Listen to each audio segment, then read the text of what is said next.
Well, next to the arena, folks, we've got an activities team display. It's all about the other activities that happen at Kennel Club events and around the dog training clubs. All the details are up in all three. You're going to get an insight into 4 of the disciplines today. We've got Andarizio there with the Hillwet Music team. Give them a wave, girls. The doggy dancing team. Leo with the Bloodhounds, and she's going to tell us all about the Bloodhounds.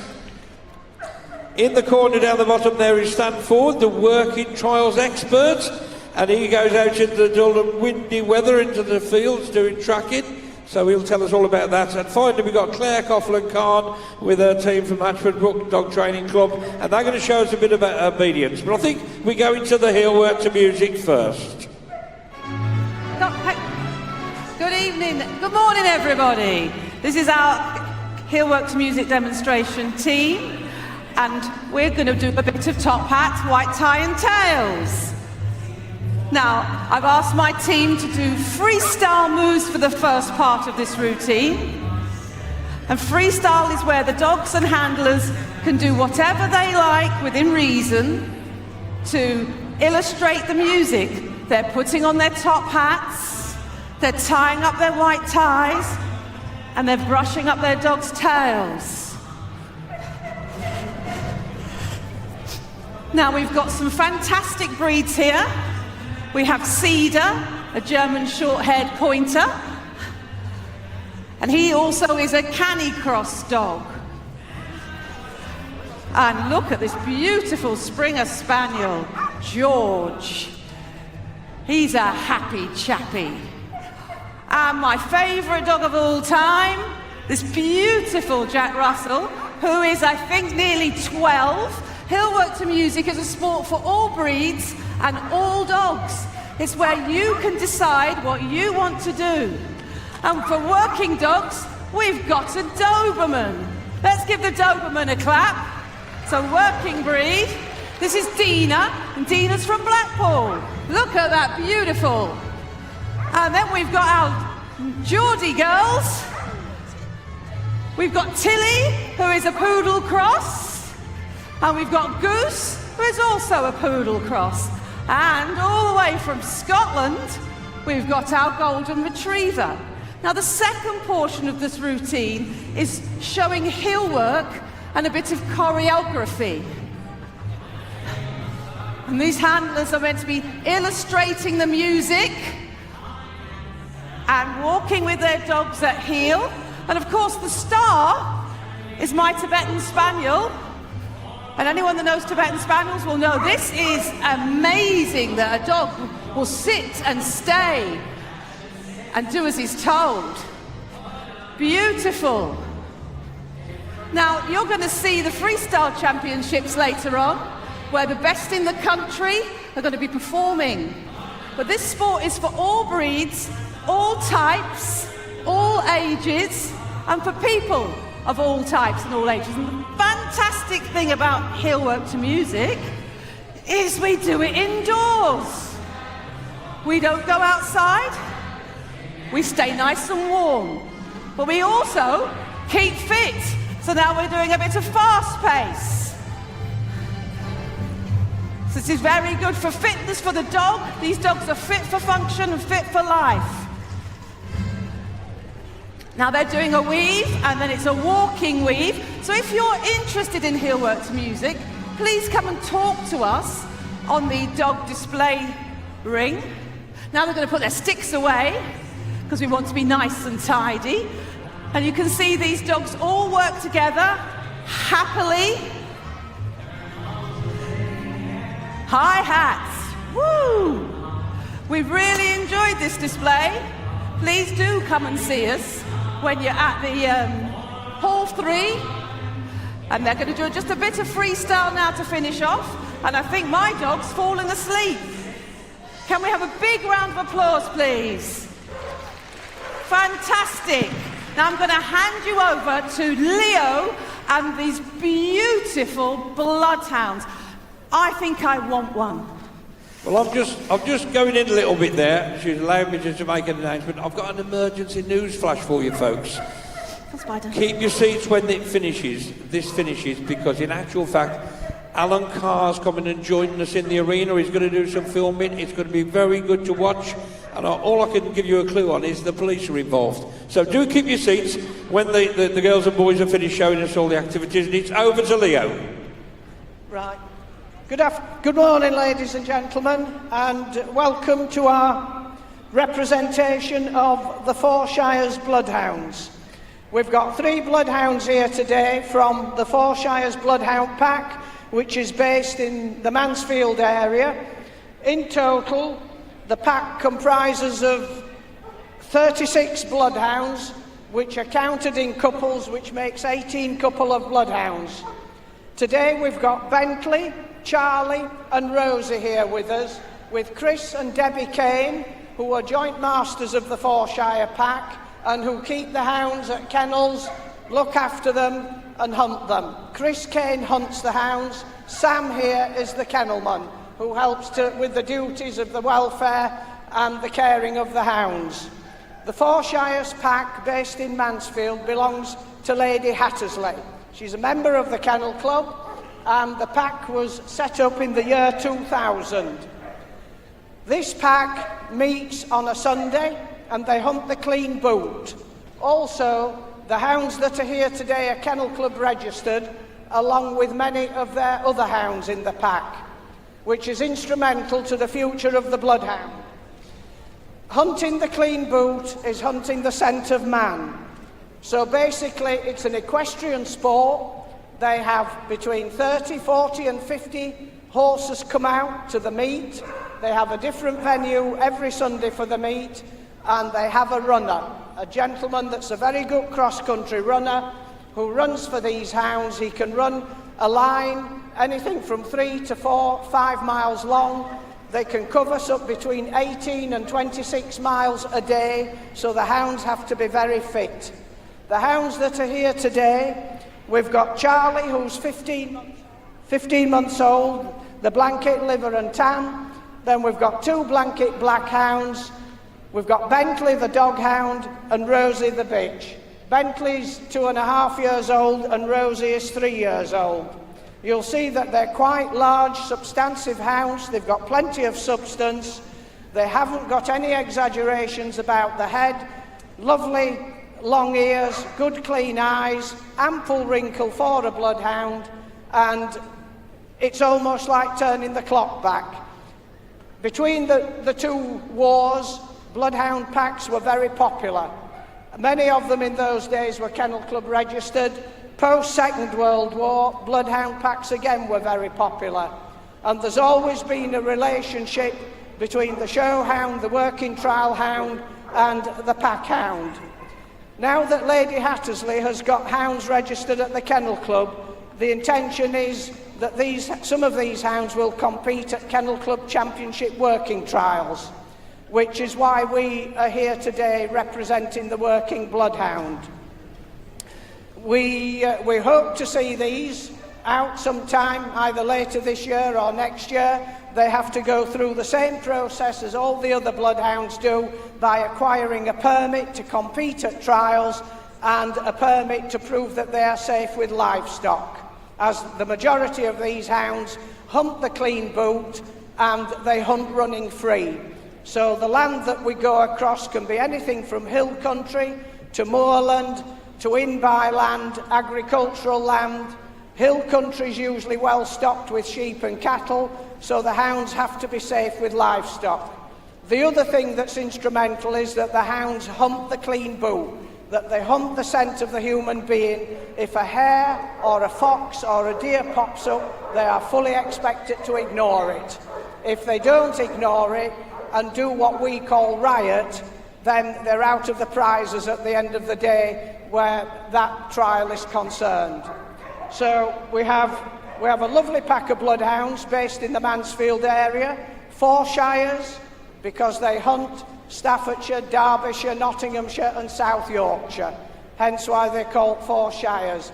Very good representation of them here today, and as you can see, Rosie's just given her approval, which is very nice.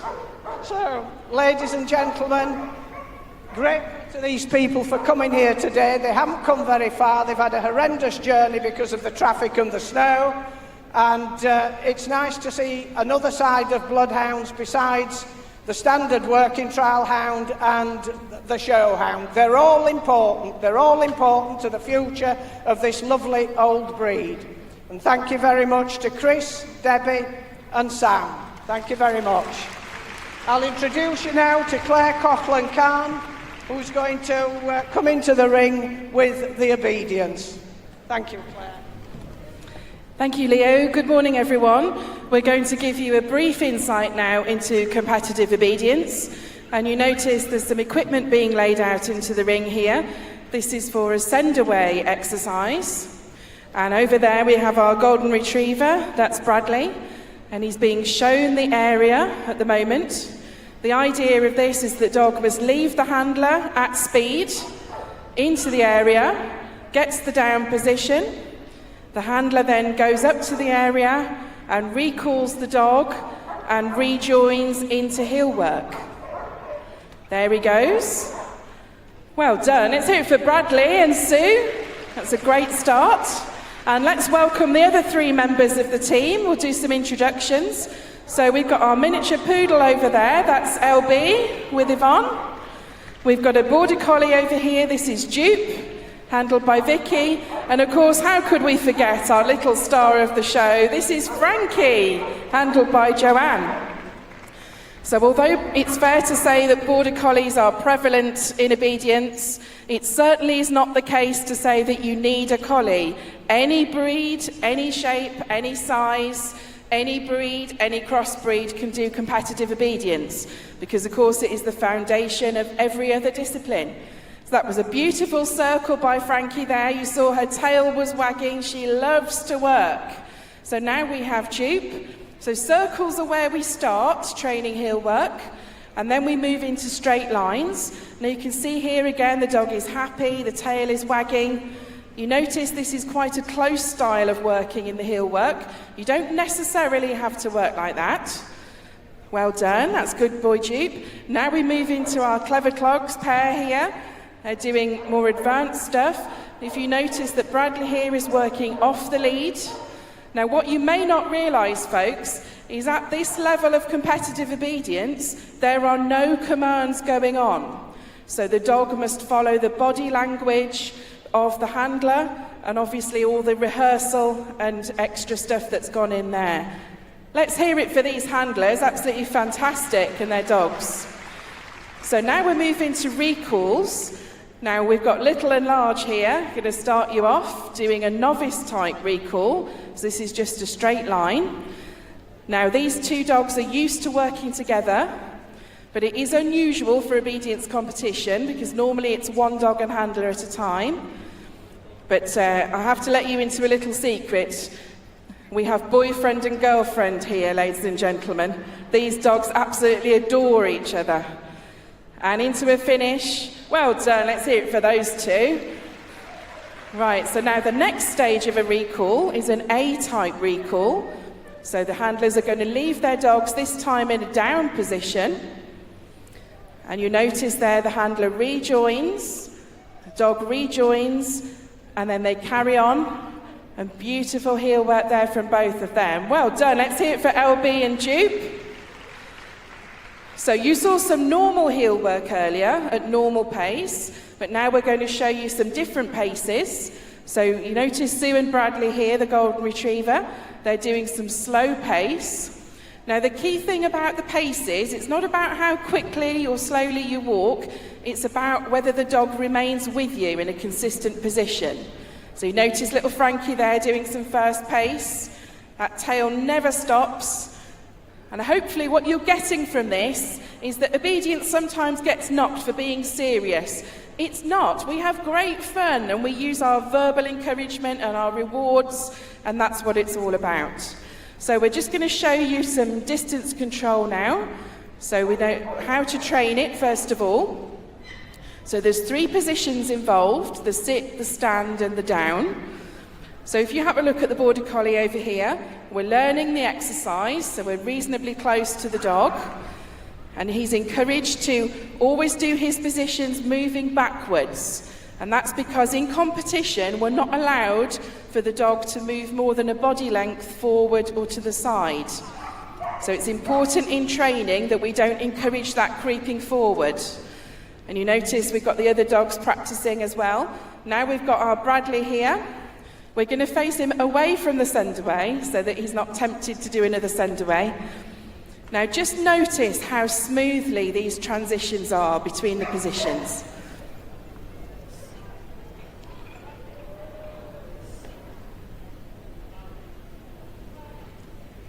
What about that, folks? Let's hear it for Bradley. Okay, and we're going to finish our section with retrieve. So retrieve is a key component of obedience competition, and we're going to start with Dupe here. Reason being, folks, this is his favourite exercise, and if he gets left till last, we just won't be coping with him.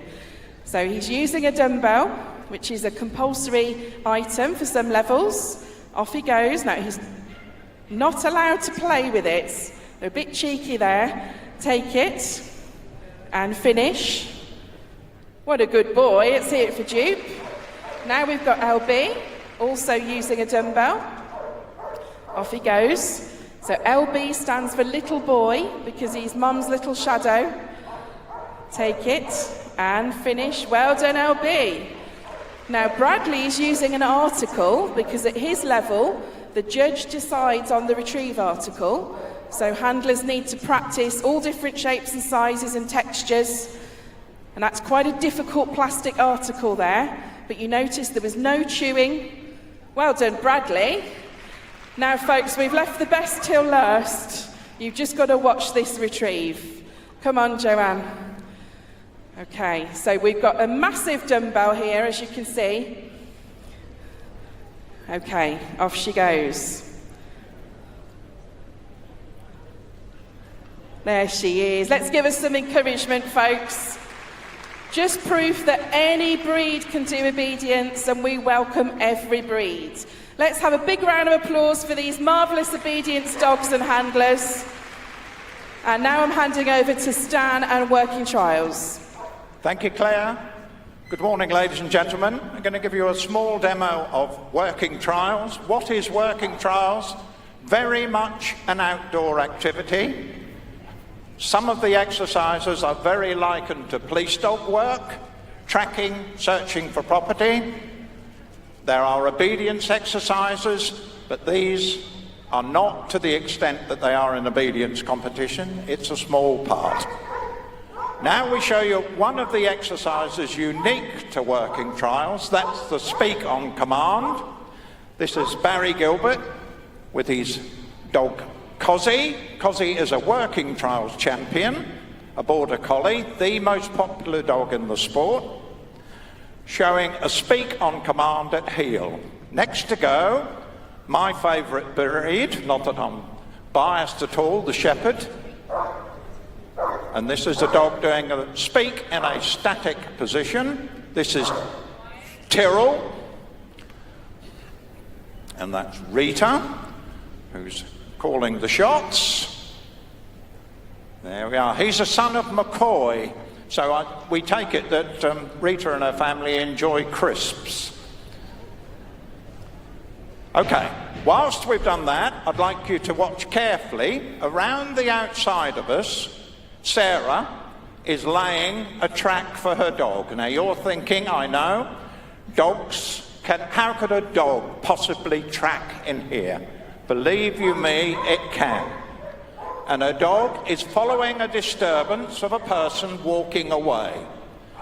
Unlike the Bloodhound is a hunting breed, and he has his nose up high, and he is hunting the scent of the person. Now, Working Trials are following a disturbance on the ground, and you'll note how keen this dog is to go, how keen he is to have his nose on the ground, and it doesn't matter that agility, heel work to music, whatever's been on in here, this dog will put his nose down and go exactly where the person, namely his handler, has walked.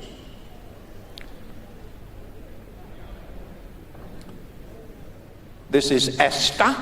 an 8-year-old Labrador, handled by Sarah. And this is Sarah's birthday today, so happy birthday, Sarah. There we are, up to the first article. Now note, in a competition, you would not want the dog to swallow the article. Hand it back to the judge in a good condition. We've got a leg tied up, well done. Okay, back on we go, tracking again. Now the dog does not bother with other people having been out here. It is merely interested in the track that went away from the start. There you see him take the turn. Up to another article, excellent, recovers, back to mum, well done. And off again. Oh, he sneaked across the corner there. Okay, well done, I think that's our final article. Well done, Sarah. In a competition, this could be some 3 hours old, this track, but we don't track on AstroTurf, I can assure you that. These dogs would be tracking on corn when the corn is green, tracking on grass, on heather, ploughed fields, anything. Right, next we're going to show a send away and redirection. Now I hope I don't put this dog off standing here. Okay, this is Cozzy again. And Barry, note how... Now this would be sending a dog 2 to 3 football pitches away. Sorry to confuse myself with football, but that's a bit in my brain. And now he's going to redirect him to the right, and the dog will take no notice of me. There we are.